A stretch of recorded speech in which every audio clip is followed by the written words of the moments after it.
आजच्या व्हिडिओमध्ये आपण संत बाळूमामा यांचे थोडक्यात जीवनचरित्र बघणार आहोत। कर्नाटकातील बेळगाव जिल्ह्याच्या चिक्कोडी तालुक्यातील अक्कोळ गावी सोमवार शुद्ध द्वादशी शके 1814 दिनांक 3 ऑक्टोबर 1892 साली दुपारी 4:30 वाजता शंकर भगवान स्वतः आपल्या अचिंत्य मायेचा स्वीकार करून एका धनगर कुटुंबात बालक रूपात अवतीर्ण झाले। पावसाळा संपत आलेला, छान उन्हे पडलेली सृष्टीदेवता सुंदर हिरवा शालू नेसून प्रसन्नपणे हसत होती। बळीराजाच्या कष्टाचं सोनं झालं होतं। सीमोल्लंघन साजरं करून 99 पौर्णिमेस भूमातेची पूजा करण्यासाठी आतुर झाला होता। तो लाखो लोकांच्या जीवनातील दुःखाचा अंधार घालवून त्यांना सुखाचा संसार आणि आनंदाचा भक्तिमार्ग दाखविणारा महात्मा प्रकट झाला होता। मायप्पा एक सतशील धनगर, त्यांची पत्नी सुंदरा मोठी सुशील आणि भाविक होती। ती विठ्ठलोपासक होती। बालपणी बाळूमामांना कोणी ओळखले नाही। एकांतात दीर्घकाळ राहणे, बाबळीच्या काट्यावर आरामात विश्रांती घेणे, अद्वैत अवस्था स्वरूपात समाधीत तासनतास डुंबणे, सांकेतिक भाषेत सूचक बोलणे वगैरे त्यांचे प्रकार सामान्यांना अनाकलनीय होते। महापुरुषांना पुण्यवंत प्रेमळ भक्तमंडळीचं थोडंफार ओळखत असतात। बालपणानंतर एका शेटजीच्या घरी नोकरी, नंतर बहिणीच्या सासरी कामावर राहणे, यात काही दिवस गेले। तिच्या घरी असतानाच तिच्या सत्यवा नावाच्या कन्येशी मामांचा विवाह करण्यात आला। बळबळच आणि अनिच्छेने पडलेली जबाबदारी स्वीकारून बाळूमामा स्वतंत्रपणे मेंढपाळीचा व्यवसाय करू लागले। बालपणातले जगावेगळे वागणे सुधरावे म्हणून त्यांना अक्कोळ इथल्या जैन व्यापारी चंदूलाल शेटजी यांच्याकडे चाकरीला ठेवले। शेटजी कुटुंबियांकडून जेवणाचे ताट बदलण्याचे निमित्त होऊन बहीण गंगूबाई ही खिल्लारे यांच्याकडे मामा राहू लागले। त्यांचे भाचे बाळूमामांना मामा म्हणत असत। तेव्हापासून ते भाच्यांचे मामा आणि जगाचे सुद्धा बाळूमामा झाले। उन्हाळ्याच्या ऐन दुपारी खोल अवघड विहिरीचे पाणी पाजून 2 साधूंना तृप्त केले। साधूंनी बाळूमामांना वाचसिद्धी व कार्यसिद्धीचा आशीर्वाद दिला।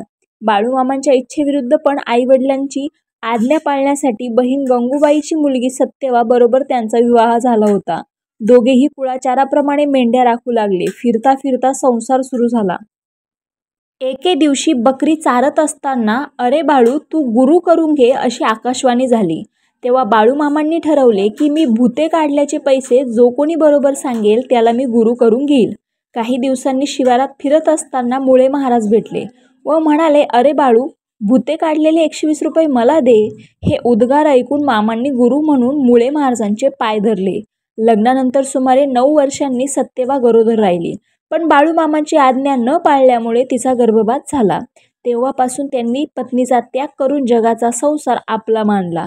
मामा बकऱ्यांचा कळप घेऊन महाराष्ट्र आणि कर्नाटकात गावोगावी जात असत, त्यामुळे संचारी संत म्हणून ते प्रसिद्धीस आले।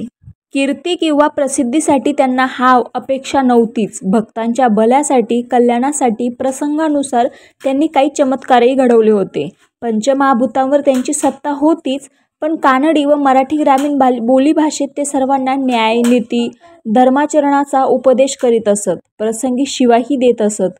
त्यांच्या शिव्या म्हणजे जणू आशीर्वादाच्या ओव्याच होत्या।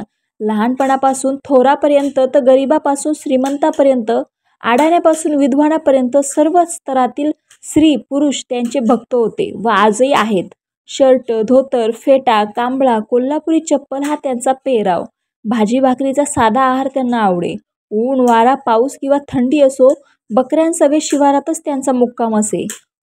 गरिबांना अन्नदान व्हावे, ते भक्तिमार्गाला लागावेत म्हणून त्यांनी 1932 या सालापासून भंडारा उत्सव चालू केला।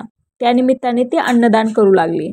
स्वच्छ पांढरे धोतर नेसलेले, पूर्ण हातोप्यांचा शर्ट, डोक्याला तांबडा रुमाल म्हणजेच आपल्या भाषेत फेटा, पायात कोल्हापुरी कातड्याच्या चपला, मेंढ्या राखण्यासाठी हातात काठी, सुमारे 5.25 फूट उंची, प्रमाणबद्ध बांध्याची शरीरयष्टी, निमगोरा सावळा वर्ण, रेखीव नासिका, प्रमाणबद्ध चेहरा, भव्य कपाळ आणि भेदक दृष्टी असे मामांचे दर्शन असे। पादस्पर्श दर्शन कोणीही घेत नसत, दुरूनच दर्शन घेतात। नेहमीच्या सहवासातील लोकही जवळ जाण्याचे धाडस करत नव्हते। जोंधळ्याची भाकरी, उडदाचे डांगर, मूग उडदाची आमटी, हरभऱ्याची आंबाड्याची पालेभाजी, वरणा पावट्याची उसळ आणि शेवग्याच्या शेंगाची आमटी हे मामांचे खास पसंतीचे पदार्थ। योग्याप्रमाणे ते अल्पाहारीच होते। संत बाळूमामा कानडी आणि मराठी भाषा उत्तम बोलत असे. भक्तांशी ते त्यांच्या बोलीभाषेत संवाद करत, शिकलेल्या शहरी माणसाशी शहरी भाषेत बोलत, तर सामान्य धनगराप्रमाणे ते व्यवसायास आवश्यक ती सर्व कामे करत असत. असामान्य विभूती असूनही मामा अगदी साध्या राहणीचे होते. दर एकादशीचा उपवास करायचा आणि द्वादशीला स्नान करून उपवास सोडायचा. त्यांच्या कपड्यांना कधीही घामाची दुर्गंधी येत नसे. कपडे स्वच्छ धुतल्यासारखे असत. त्यांच्या चपलांना ऐन पावसाळ्यात सुद्धा चिखल लागत नसे. त्यांना भक्तिप्रेमाने चाललेले भजन फार आवडे. नाटकीपणाची त्यांना चीड असे. ढोंगीपणा, अनाचारी वृत्ती आणि अंधश्रद्धा यांना त्याचा प्रखर विरोध असे. बाळूमामा क्षणात समोरील माणसाचे अंतःकरण जाणत होते. त्यांना सर्व योगसिद्धी अवगत होत्या. त्यांची वाचसिद्धी होती. ते त्रिकालज्ञानी होते. त्यांना धन, मान आणि संसार सुखे अगदी माती समान वाटत. त्यानंतर मामांनी संसाराचा विचारही केला नाही. जगाचा संसार हाच आपला मानला होता. आपल्या घराण्याच्या धनगरी पेशा सांभाळून मी आणि माझे अंतरंगातून झाडून संन्यासासारखे तुकोबा व नाथासारखे राहिले. मामांजवळ आपला व परका हा भेद नव्हता. सर्वांना मामा आपलेच आईबाप वाटत. इतरत्र श्रद्धावान माणसे आपला घरून निघून संतांच्या भेटीसाठी त्यांच्या गावी जात असतात. बाळूमामा धनगर स्वरूपात पुण्यवान गावांच्या रानात शिवारात येत असत. त्यामुळे त्यांचा लाभ फार सुलभपणे होते.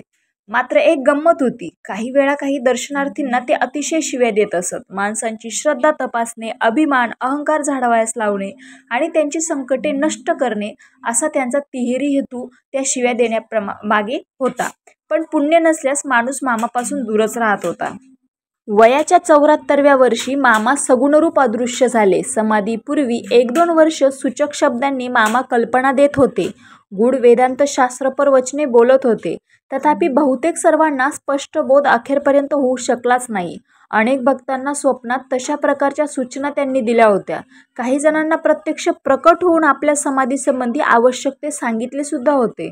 अखेर देह ठेवताना मामांनी आपण प्रकाशरूप म्हणजेच ब्रह्मरूप झाल्याचा प्रत्यक्ष प्रत्यय मरगूबाईच्या मंदिरात त्यावेळी तेथे उपस्थित असलेल्या भक्तांना दिला होता.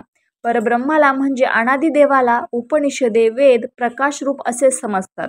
श्रावण वद्य चतुर्थी शके 1888 म्हणजेच 4 सप्टेंबर 1966 रोजी मामा सगुणरूप सोडून निजधामाला गेले.